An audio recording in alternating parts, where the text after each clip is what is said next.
Hello बच्चों, कैसे हैं आप सब। होप सब अच्छे होंगे। और विदाउट वेस्टिंग द टाइम मैं अपनी लास्ट क्लास को कंटिन्यूशन में करते हुए आज की वीडियो डाल रहा हूं। तो आज की वीडियो क्या है, लास्ट में हमने इंटीग्रेशन बाय पार्ट करा था और मैंने आपसे कहा था कि इंटीग्रेशन बाय पार्ट में हम आज बिना फॉर्मूले को बिना फॉर्मूले को लिखे, अप्लाई तो फॉर्मूला ही होगा, सीधा क्वेश्चन करेंगे। और उसके लिए देखिए एक क्वेश्चन देखते हैं हम। Now I is equal to integration x tan inverse x dx। ये मेरा, क्योंकि दो फंक्शन प्रोडक्ट में है x और tan इनवर्स x, तो यहां पर इंटीग्रेशन का प्रोडक्ट रूल लगता है जिसको कहते हैं बाय पार्ट। और उसको लगाने के लिए एक नियम है, एक रूल है जिसे कहते हैं आइलेट रूल। अब आइलेट रूल में देखिए हमें पहले फंक्शन को पहचानना है, जैसे कि tan इनवर्स x इनवर्स, ये कौन सा फंक्शन है, इनवर्स x एल्जेब्रिक। और स्टार्टिंग फ्रॉम या moving from left to right चलते हुए tan इनवर्स सबसे पहले आ जाता है, x एल्जेब्रिक तीसरे नंबर पे आता है। तो जाहिर सी बात है tan इनवर्स सबसे पहले आता है, तो वही मेरा क्या है, it will be my first part और ये मेरा हो जाएगा सेकंड पार्ट। होप सबको ये समझ में आ गया होगा। अब जैसे ही हम ये करते हैं तो देखिए हमने एक फॉर्मूला अप्लाई किया था बाय पार्ट का, और बाय पार्ट का फॉर्मूला क्या था, बाय पार्ट का फॉर्मूला था first function as it is integration of second. First को एज इट इज रखते हैं, इंटीग्रेशन ऑफ सेकंड करते हैं, माइनस डेरिवेटिव ऑफ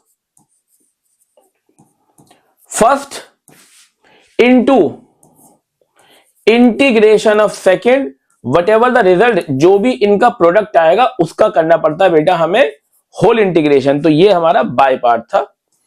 अब अप्लाई तो होना ही है, लेकिन आप ये मान के चलिए कि मैं अब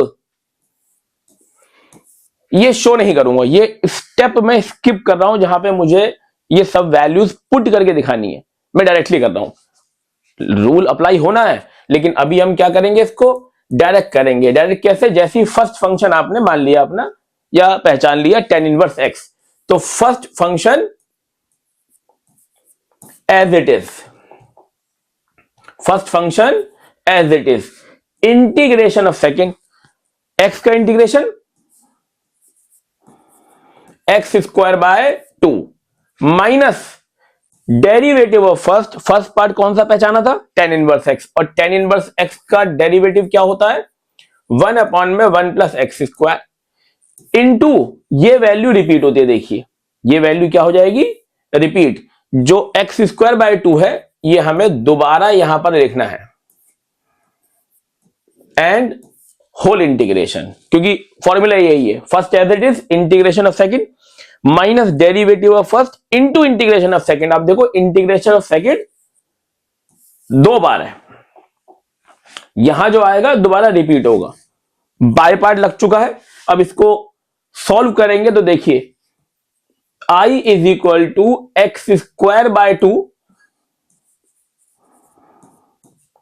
tan inverse x minus 1 by 2। मैं हमेशा कोशिश करता हूं कि ये जो कोफिशिएंट है, ये देखिए 2, इसको बाहर निकाल दो। कोफिशिएंट हमेशा, चाहे आप डेरिवेटिव करें चाहे इंटीग्रेशन, कोशिश करें उसको बाहर ही रखें, इन्वॉल्व ना करें इंटीग्रेशन में। और अब ये मेरा बचा एक्स स्क्वायर और नीचे आ जाएगा 1 प्लस एक्स स्क्वायर। अब देखिए ध्यान से, नीचे 1 प्लस एक्स स्क्वायर है, ऊपर एक्स स्क्वायर है, तो सब्स्टिट्यूशन नहीं होता। अगर ऊपर एक्स होता तो हम डिनोमिनेटर को टी लट करके सब्स्टिट्यूट कर लेते, लेकिन है नहीं। तो इसके लिए हम छोटी छोटी बेसिक मैथमेटिकल ट्रिक फॉलो करते हैं। हम एक जोड़ेंगे और एक घटाएंगे, add and subtract by the same quantity, multiply and divide by the same quantity. ये कुछ ऐसी बेसिक ट्रिक्स हैं जिसमें हमने फॉर्मेट तो थोड़ा सा बदला लेकिन क्वेश्चन में कोई चेंज नहीं आया। जैसे कि कुछ इस तरीके से है कि मैंने 100 रुपए आपको दिए सीधे हाथ से और उल्टे हाथ से 100 रुपए आपसे ले लिए, तो मैंने आपको क्या दिया, कुछ भी नहीं। एक जोड़ा एक घटाया, लेकिन इससे मेरे क्वेश्चन की कंडीशन बदल गई। कैसे बदल गई देखिए,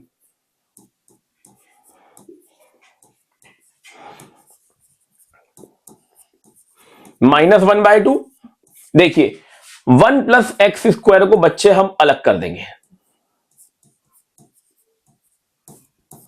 माइनस 1 हम अलग कर देंगे, और इस प्रोसेस को कहते हैं बाइफर्केशन, यानी कि आप डिनोमिनेटर को सेपरेट कर देते हो न्यूमरेटर के साथ।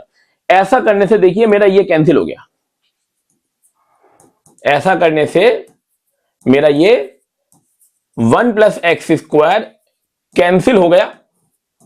यहां क्या बचा 1, और यहां बचा 1 अपॉन में 1 प्लस एक्स स्क्वायर डीएक्स। लगभग हमारा सारा फॉर्मेट या पूरा क्वेश्चन लगभग सॉल्व हो गया है। बस हमें अब लास्ट में इंटीग्रेशन करना है, और इंटीग्रेशन करते हुए देखिए I is equal to x square by 2 tan inverse X minus, देखो बेटा 1 का इंटीग्रेशन x, चलिए जी, माइनस 1 अपॉन में 1 प्लस एक्स स्क्वायर का integration tan inverse x. tan inverse x का डेरिवेटिव ये होता है और इंटीग्रेशन ये आ गया, ठीक है ना जी।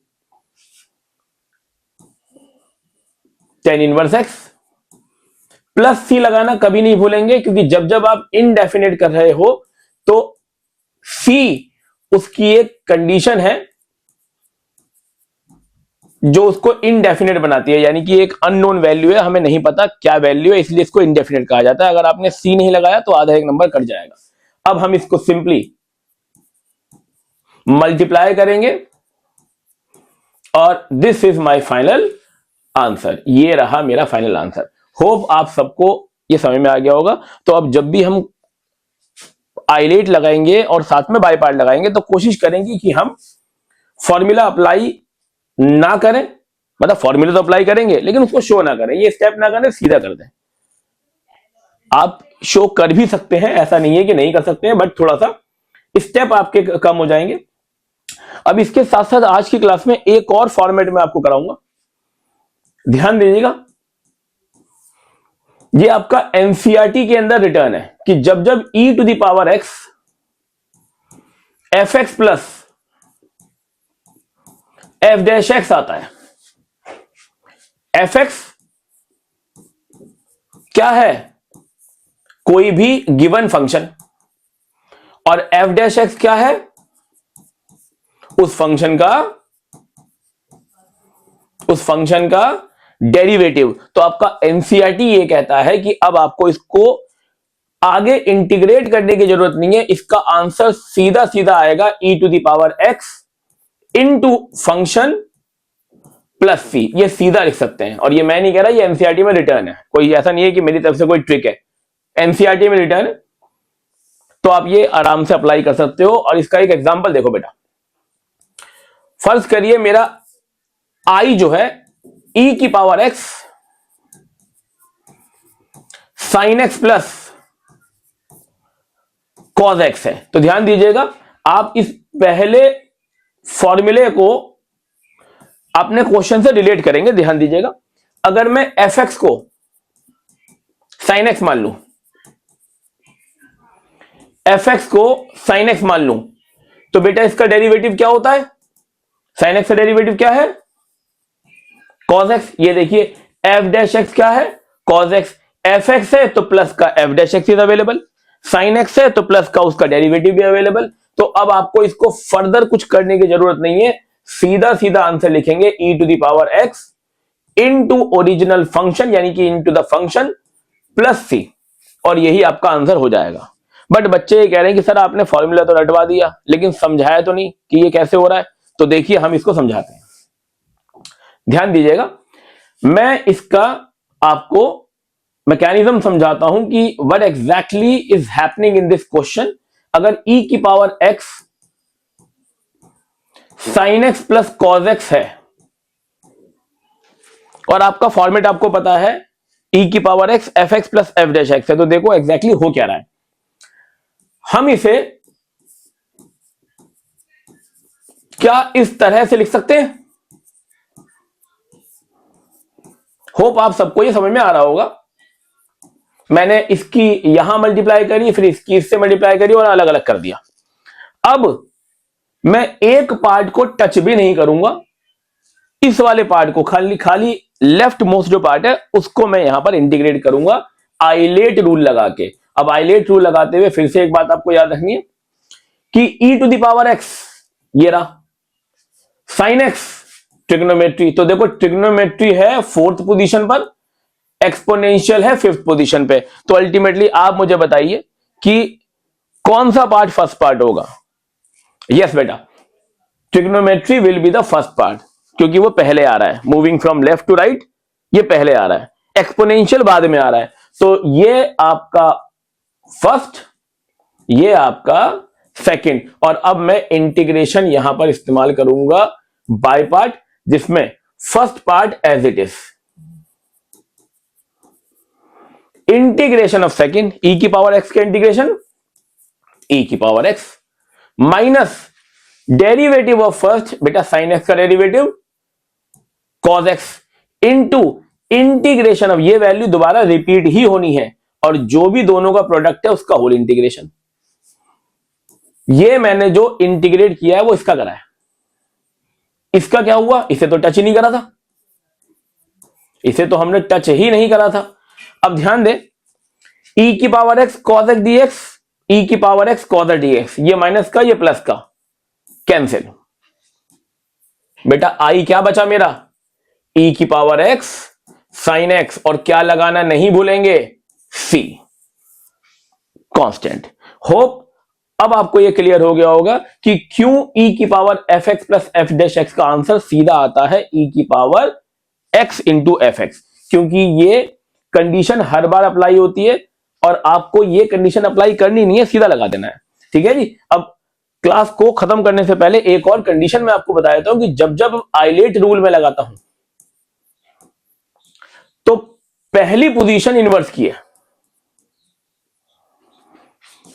आखिरी पोजीशन एक्सपोनेंशियल की है। तो ये make it clear, inverse always the first part, हमेशा इनवर्स फर्स्ट पार्ट होगा। जब भी आपको दो फंक्शन मिले, एक इनवर्स हो, उसके अंदर inverse is first part, exponential always the second part. जब भी आपको दो फंक्शन मिले उसमें एक्सपोनेंशियल हो, e to the power x हो, तो वो हमेशा ही सेकंड पार्ट होगा, क्योंकि moving from left to right inverse हमेशा पहला, एक्सपोनेंशियल हमेशा आखिरी। ठीक है जी। होप आज की वीडियो आपको समझ में आई होगी, और अगर ये हेल्पफुल है आपके लिए तो प्लीज मेरे चैनल को सब्सक्राइब करें और मुझे मोटिवेट करें, क्योंकि आपके सब्सक्रिप्शन से आपका कुछ कम नहीं होगा, लेकिन मुझे मोटिवेशन मिलेगी और मैं लगातार वीडियोस बनाकर आपकी हेल्प करता रहूंगा आपके एग्जाम में।